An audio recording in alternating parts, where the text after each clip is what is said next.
Hello everyone, I am Tacit, and today I'm going to be going over the Gems Award event objectives for the On the Right Track event, in which Trk'Nala is added to the game. So this week should be finally bringing the upcoming patch of 6.4.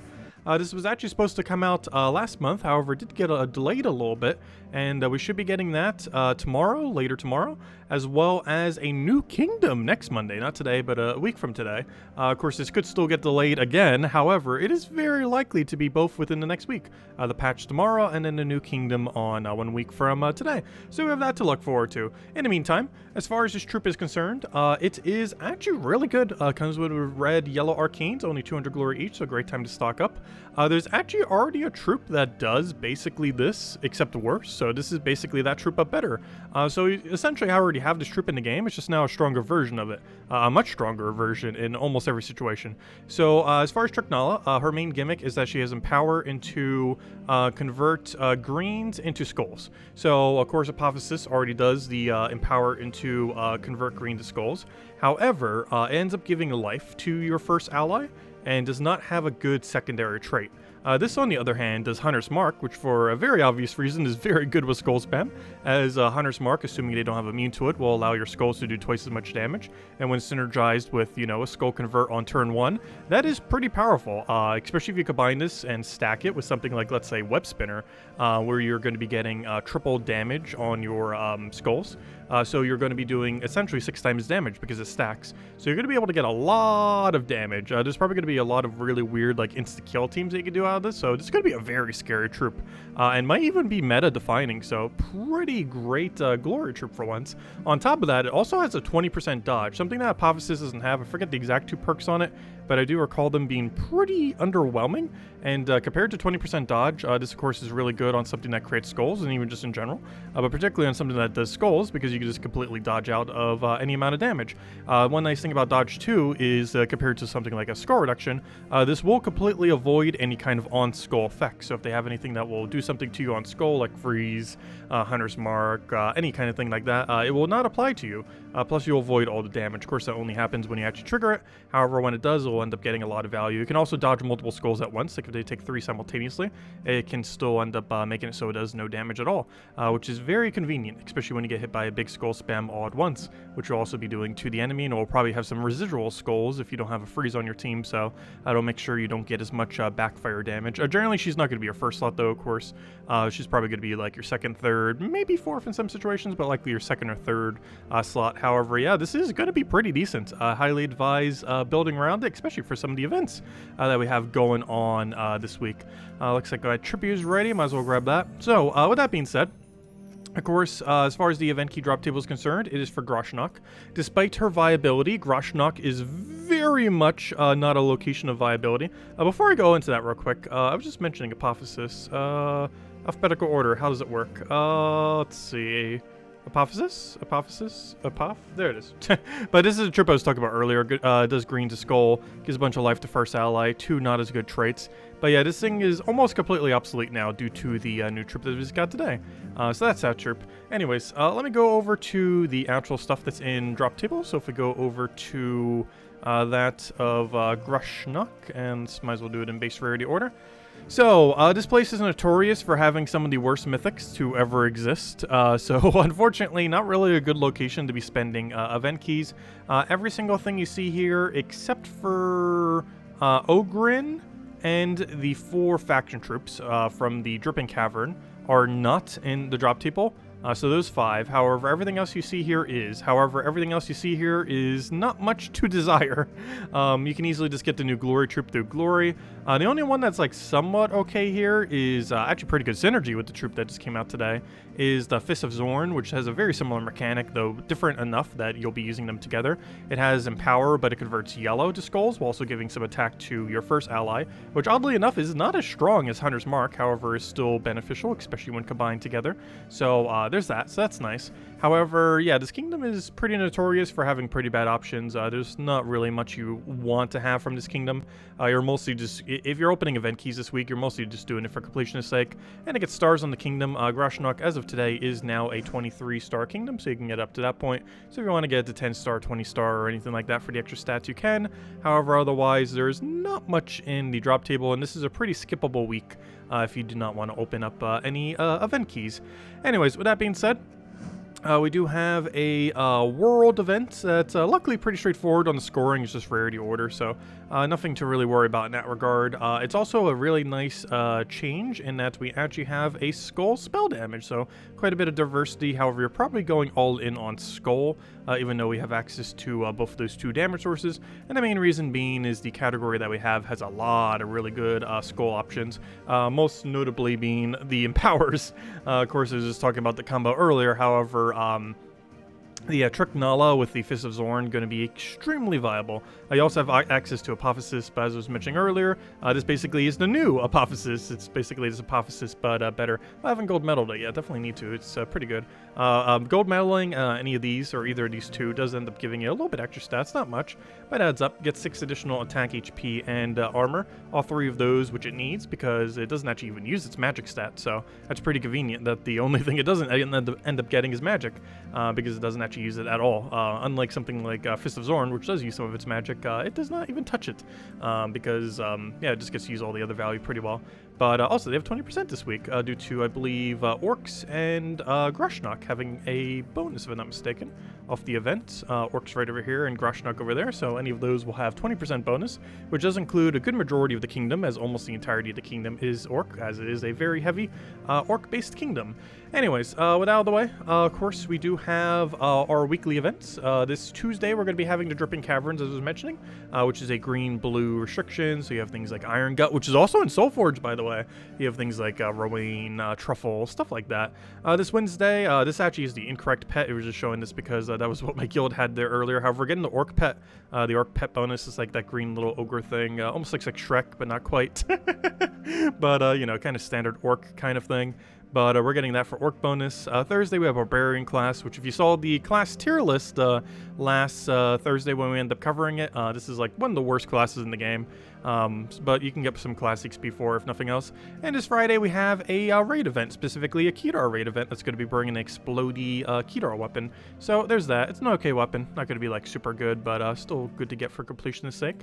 However, things that are super good, there are a few in Soulforge this week. So first thing to really mention, I just kind of mentioned it earlier too, we do have access to Iron Gut. He is a pretty high priority mythic to end up getting pretty early on in the game. You can get him a little bit later if you want. However, his main gimmick is that his devour rate is based on his attack value. However, even if you have a low attack value, this doesn't really matter too much, because if you're doing an area where, you know, the durability on the enemies are really high and their stats are really high, after one single devour, you're already going to be at 100% devour rate, because you're going to take all their attack, HP, and armor. So even if you're only dealing with like a 40-ish, 30-ish, 50-ish kind of attack range in factions, you're still going to be able to get up to 100% after you get that first devour secured, and then you don't have to worry about his devour rate, because you'll be devouring every single time. But his main gimmick is auto extra turn into devour, and as long as he has 100 attack, he will end up devouring every single time, which is very, very, very strong and great for killing out higher level content, which mostly makes him viable for factions. He's still one of the best faction runners to this day. Aside from that, we do have one other pretty good option. I believe this is the second time Fairy Godmother has been available free to play, or at least from specifically Soulforge. And this is the pretty much the, I wouldn't say the only way, but the most viable way to utilize Wish Gems if you're lucky to still do it beyond the event that we had several months ago for it. So this thing is pretty good. It's underneath the Goblin category, so it does have auto extra turn. Ends up creating, doing multiple different things. However, one of the most noteworthy ones is whenever it ends up creating Wish Gems. You can then go and destroy those Wish Gems, get a bunch of mana. It also has a chance to do it every single turn, 50-50 on if it will or will not. But you simply just go have something on your team that can easily go and destroy that Wish Gem. Wish Gem either does one of 5 things. It gives 1, 2, 3, or 4 of your troops full mana, or it'll give all your troops full mana and also all the enemies full mana. So this can backfire pretty heavily essentially. It's a high risk, high reward kind of option. It's really good for things like delves and when you're fighting against, you know, standard AI teams that are a lot worse. However, it tends to be, it tends to have a high chance of backfiring in things like PvP and Guild Wars, and I definitely would not advise it for Guild Wars, as if it fails even once, you're pretty much just giving the entire enemy team full mana, and they will absolutely destroy you. However, this is good for things like delves, because it doesn't really matter if you give the enemy team accidentally like full mana off the RNG, just because you won't have to deal with as annoying of a team. So it's more beneficial that you would have the mana compared to the enemy. Whereas if you're in more like a PvP or Guild War like situation, it's pretty detrimental if you end up giving the enemy team full mana, as their team composition is way stronger. So really high risk, high reward option. However, it is among one of the better mana accumulators in the game. It just can easily backfire, but yeah, Hiking Iron Guts and Fairy Godmother, both really good options. However, underneath the weapon categories, there's also two really good ones. There's a Doomed Codex, so of course this kind of standard, decent Guild War kind of defend option.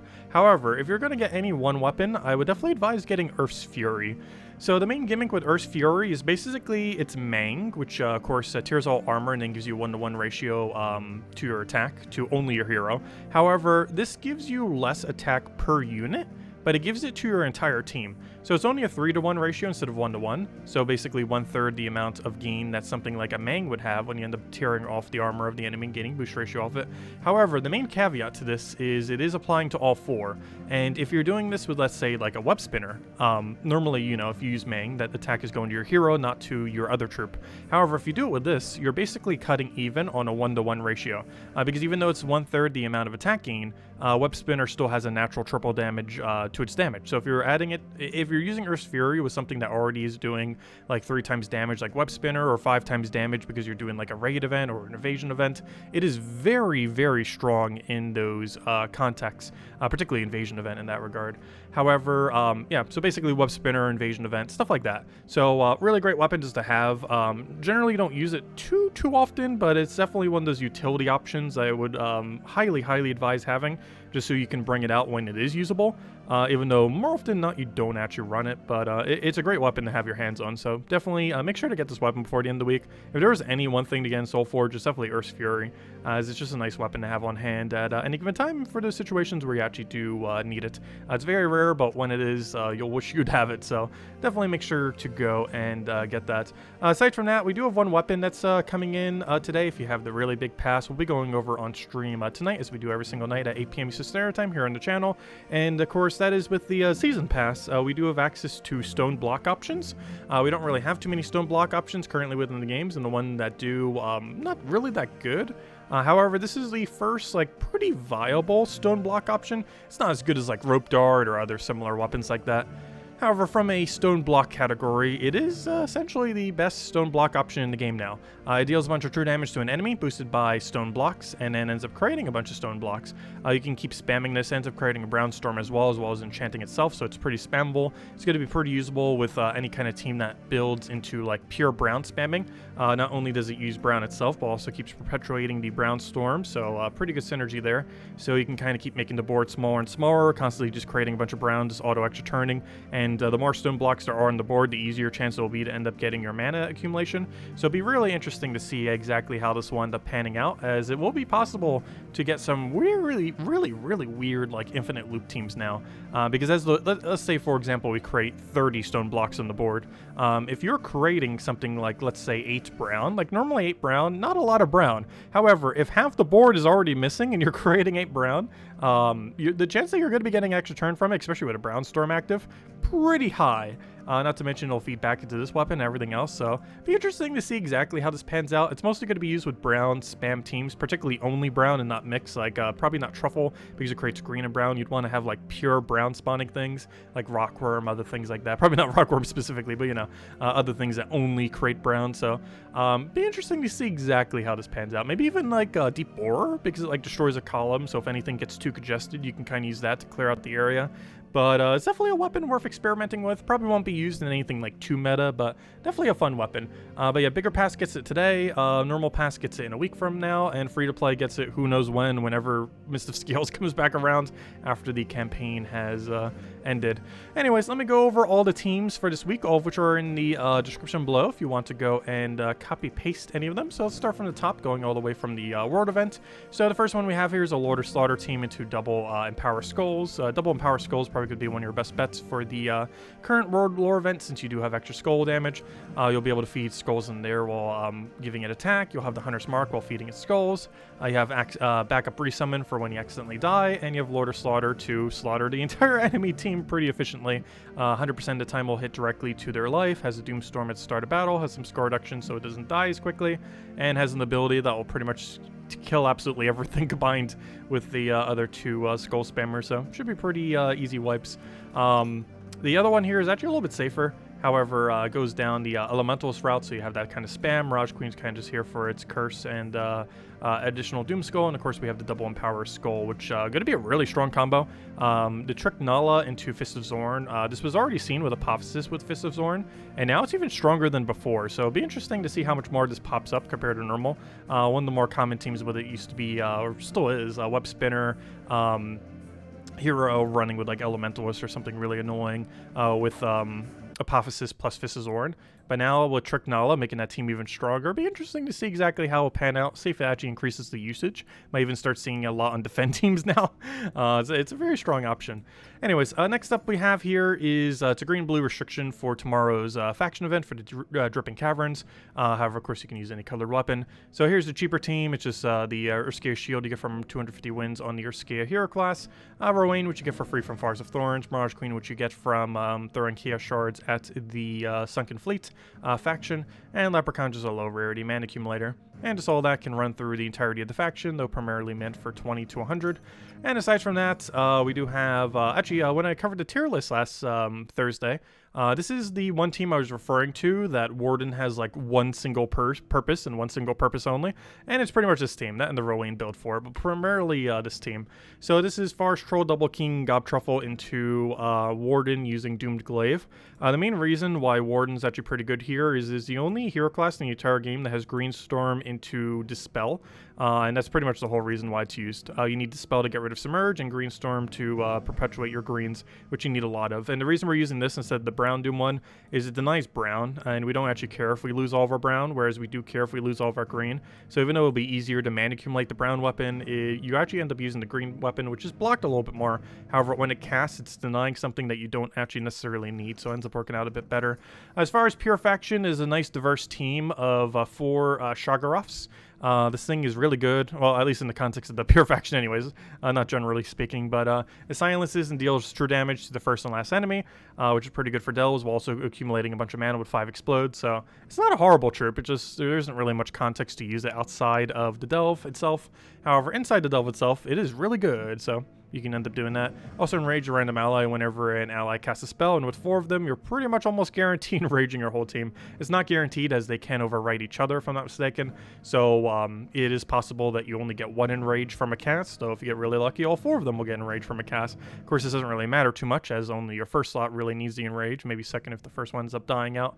However, you're going to have 4 chances for it to hit your first slot, so hopefully one of them will do so every single time you cast a spell for the Pure Faction there. As far as Barbarian class, it's kind of just a standard run a AoE weapon into Links. This ends up using Purple Link, into Archmages, into just a standard kill them out weapon. In this case, Black Managle, which is a nice, easy to obtain weapon you just get from level up.